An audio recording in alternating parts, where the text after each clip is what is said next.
السلام علیکم ورحمۃ اللہ وبرکاتہ۔ محترم ناظرین، دارالعلوم دیوبند کی مجلس شورا کے اجلاس میں کارگزار اور نائب محتمم کے عہدوں پر تقرری و بجٹ کے حوالے سے ہوا تبادلہ خیال۔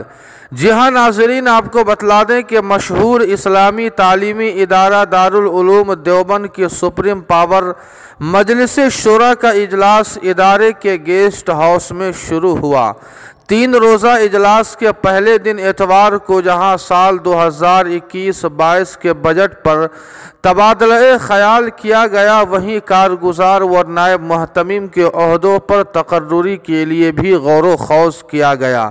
ناظرین، توقع ہے کہ اس بار 31 کروڑ روپے کا بجٹ پہلے کی طرح پیش کیے جانے کا امکان۔ ساتھ ہی میٹنگ میں کارگزار محتمم حضرت مولانا قاری محمد عثمان صاحب منصور پوری اور نائب محتمم حضرت مولانا عبدالخالق صاحب سنبھلی علیہم الرحمہ کی وفات کی وجہ سے خالی عہدوں کو پر کرنے کے بارے میں غور و خوض کے بعد نئی تقرری عمل میں لائی جا سکتی ہے۔ ناظرین، آپ کو بتلا دیں کہ اس عہدے کے لیے سب سے آگے نام سابق محتمم دارالعلوم دیوبند حضرت مولانا مرغوب الرحمن صاحب نور اللہ مرقدہ کے صاحبزادے اور رکن شورا دارالعلوم دیوبند حضرت مولانا انوار الرحمن صاحب کا چل رہا ہے۔